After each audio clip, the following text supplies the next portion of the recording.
last few days of these gorgeous strawberries. Let's see how you can preserve them so you can enjoy them longer. Now we're going to wash and dry them. Now we'll cut off the stems, the leaf part, and if you want, you can cut this into smaller pieces or leave it whole. And now if you want, you can freeze them like this, but I will show you what I like to do.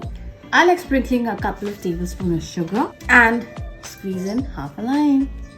And now you just mix it very well so that each strawberry is coated with the sugar and the lemon. This will help preserve it for much longer.